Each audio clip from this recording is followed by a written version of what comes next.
राज्याचं महायुतीला स्पष्ट बहुमत मिळालं, त्यामुळे सत्ता स्थापनेच्या हालचालींना वेग आलाय। त्यामुळे राज्याचे नवे मुख्यमंत्री कोण या चर्चांना तर उधाण आलंयच। परंतु या सगळ्यात राज्यात राजकीय वर्तुळात आणखी एक मुद्दा चर्चेत आहे। तो मुद्दा म्हणजे राज ठाकरेंच्या पक्षाची मान्यता रद्द होणार का? मग नेमकं हे प्रकरण काय आहे जाणून घेऊयात या व्हिडिओमधून। नमस्कार, मी निकिता पाटील आणि तुम्ही पाहताय ऋतम मराठी। या चर्चेला सुरुवात झाली ती विधिमंडळाचे माजी प्रधान सचिव अनंत कळसे यांनी मनसेबाबत केलेल्या भाषणावरून। त्यांनी एका वृत्तवाहिनीशी बोलताना असं म्हटलं होतं की पक्ष मान्यतेच्या निकषांमध्ये मनसेची विधानसभेच्या निवडणुकीतील कामगिरी बसत नसल्यानं आयोग त्यांना नोटीस पाठवू शकतं। अनंत कळसे यांच्या या वक्तव्यानंतर आता विविध राजकीय चर्चांना उधाण आलंय। आता पाहूयात की नेमकं पक्ष मान्यता टिकवून ठेवण्यासाठी निवडणूक आयोगाचे काय निकष आहेत ते।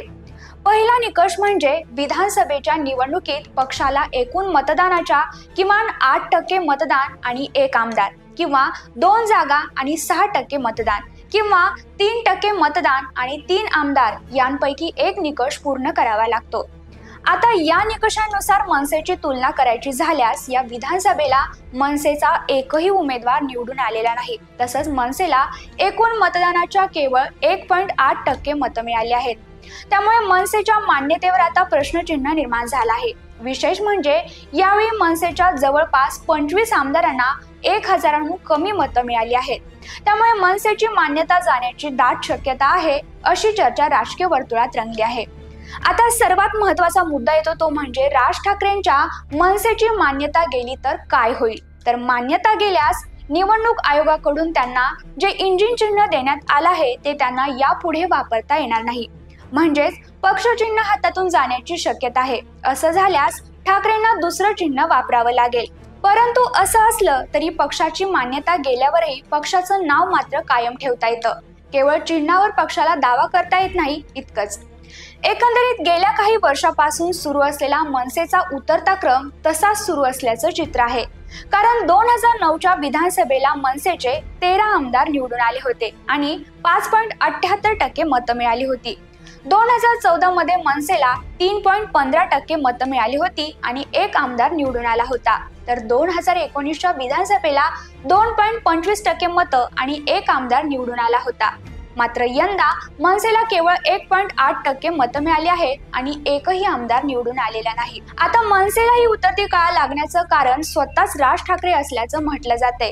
कारण राज ठाकरे सातत्याने तळ्यात मळ्यात अशी भूमिका पार पाडताना आपल्याला दिसतात। त्यामुळे कार्यकर्त्यांचा राज ठाकरेंवरील विश्वास देखील डगमगू लागलाय। आता 2024च्या लोकसभेच्या निवडणुकीला राज ठाकरेंनी भाजपला बिनशर्त पाठिंबा दर्शवला होता आणि उमेदवार सुद्धा दिले नव्हते, परंतु विधानसभेला मात्र त्यांनी उमेदवार दिले। याआधी त्यांनी 2014 मध्ये मोदींना पंतप्रधान म्हणून जाहीरपणे पसंती दर्शवली। 2019ला मात्र त्यांनी भाजप विरोधी भूमिका घेतली। त्यामुळे ठाकरेंची भूमिका वेळोवेळी बदलते हे स्पष्टपणे आपल्याला जाणवतं। तसेच मनसेच्या स्थापनेवेळी राज ठाकरेंनी म्हटलं होतं की कोणाशी युती करणार नाही, आघाडी करणार नाही, परंतु प्रत्यक्षात मात्र तसं काही दिसलं नाही। राज्यभरात कानाकोपऱ्यात मनसेचा मतदार निर्माण करण्याचा देखील पुरेसा प्रयत्न झाला नाही। केवळ भाषणाला लाखो गर्दी दिसली, परंतु प्रत्यक्षात मात्र मतदार तयार करायला राज ठाकरे कमी पडलेलेच आपल्याला दिसतात। पक्ष मोठा करायचा असेल तर अगदी महानगरपालिका, नगर परिषद ते अगदी ग्रामपंचायतीच्या निवडणुकीकडे सुद्धा बारकाईने लक्ष देणं गरजेचं होतं। परंतु ठाकरेंना मात्र या निवडणुकीमध्ये फारसा रस नव्हता, असं चित्र आपल्याला दिसतंय। त्यामुळे मनसेचा पक्ष विस्तार आणि मतदार कमी प्रमाणात निर्माण झाला। परंतु आता खरंच राज ठाकरेंच्या पक्षाची मान्यता गेली तर मनसेचं भविष्य काय याबाबत प्रश्नचिन्ह निर्माण होतंय। एकंदरीत मनसेची ही विधानसभेतील कामगिरी पाहता तुम्हाला काय वाटतं? काय असेल मनसेचं भविष्य? तुमचं उत्तर आम्हाला कमेंटमध्ये नक्की कळवा आणि अशाच माहितीसाठी पाहत राहा ऋतम मराठी।